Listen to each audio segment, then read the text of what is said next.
صباح الخير أصدقائي، إن شاء الله تكونوا ملاح يا رب. جيتكم اليوم بمشروع سهل جدا وغير مكلف، يعني تقدري فقط تخدمي ببقايا القماش اللي عندك.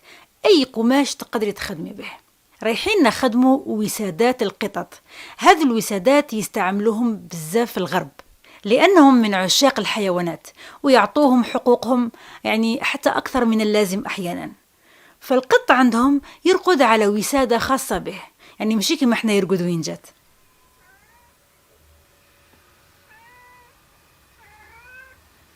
لكن اليوم أصبحنا حتى احنا نعطوا أهمية لهذو التفاصيل، وبزاف ولاو يشروا هذو الوسادات. أنا شخصيا طلبوهم مني كثير من الناس، حتى لدرجة أنهم ما يهمهمش السعر، المهم يفرحوا الحيوان اللي عندهم. لذلك أنصح بهم كمشروع، خصوصا إذا كاين أمامكم محلات يبيعوا لوازم الحيوانات، يدوهم عليكم بكل فرح وسرور. لهذه الوسادة نحتاج قطعتين فيهم 60 سنتيمتر على 60 سنتيمتر، وأحتاج أيضا تقريبا 500 جرام من الصوف أو لافيبر. هذه نحط القطعتين فوق بعض بهذا الشكل ونثبتهم بالدبابيس. بعد ذلك نطوي على 4.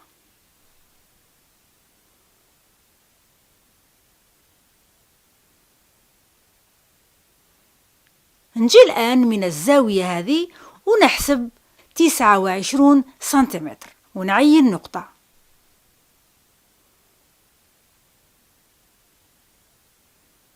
ندير نفس الشيء حتى نوصل للقاعدة أو الضلع هذا. بعد ذلك نرسم قوس بالمسطرة المنحنية أو بالإيد فقط.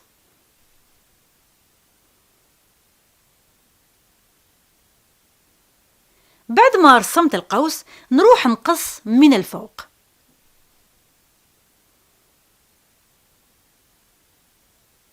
نفتح الآن ربع الدائرة هذه باش نتحصل على دائرة كاملة. الآن نحط الدائرتين فوق بعض، الوجه مقابل الوجه، ونثبتهم بالدبابيس. نروح نخيط من الفوق على 1 سنتيمتر، وأترك فتحة صغيرة حوالي 10 سنتيمتر باش نقدر نقلب الوسادة في الأخير.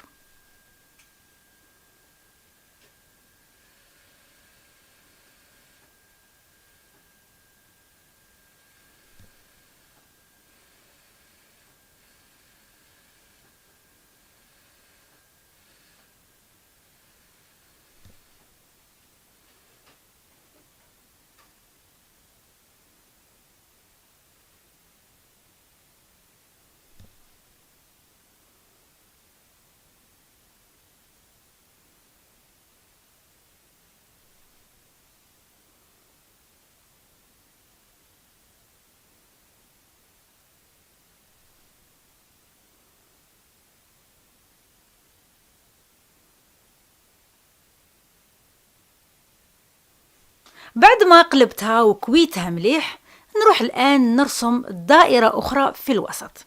نحسب 12 سنتيمتر وندير نقطة.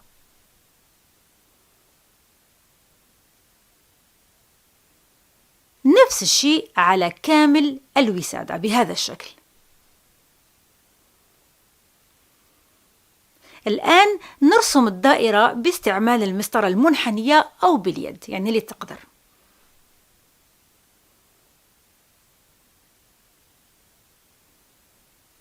نروح الآن نخيط فوق الخط اللي رسمته، وأترك فتحة صغيرة تاع 8 سنتيمتر تكون مقابل الفتحة الأولى، هكذا باش نقدر نعمر الصوف في الأخير.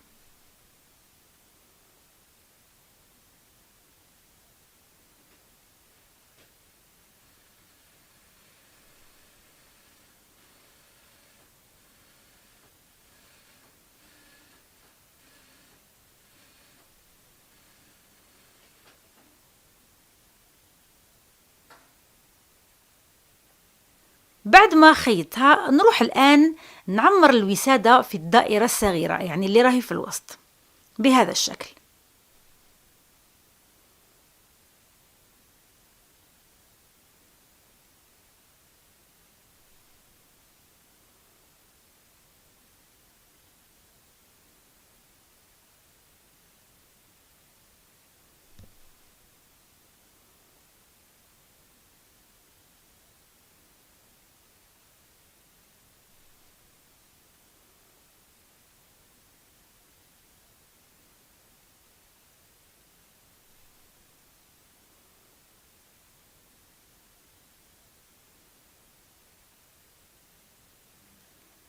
بعد ما عمرتها نغلق الفتحة الأولى هذه.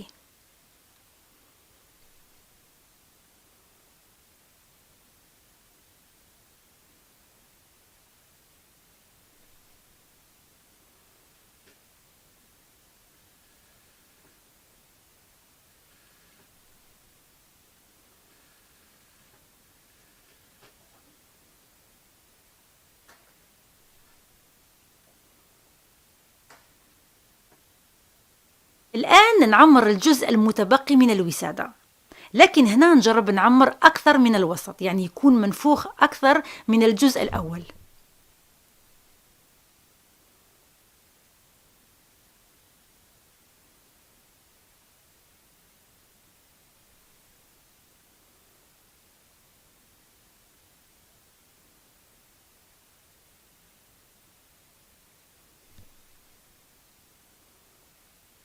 بعد ما عمرتها نروح نغلق الفتحة العلوية، نغلقها أولا بالدبابيز ونروح نخيطها على 0.5 سنتيمتر.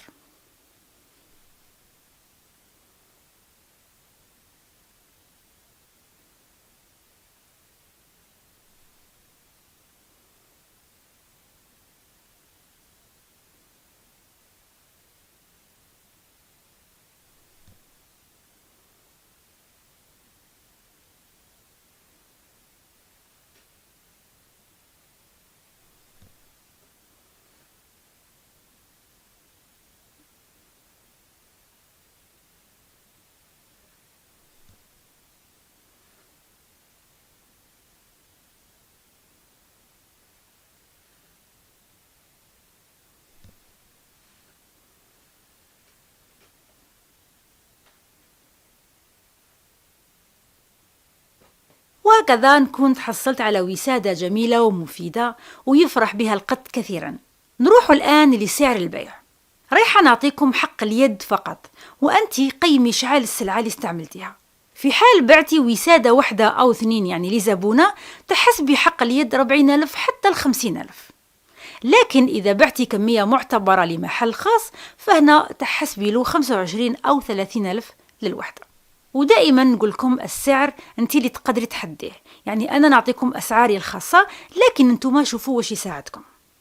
وصلنا أصدقائي لنهاية الفيديو، نتمنى إن شاء الله يكون عجبكم ويقدر يفيدكم في عمل مشروع صغير. شكرا لكم على المشاهدة، دمتم في رعاية الله وحفظه، إلى اللقاء.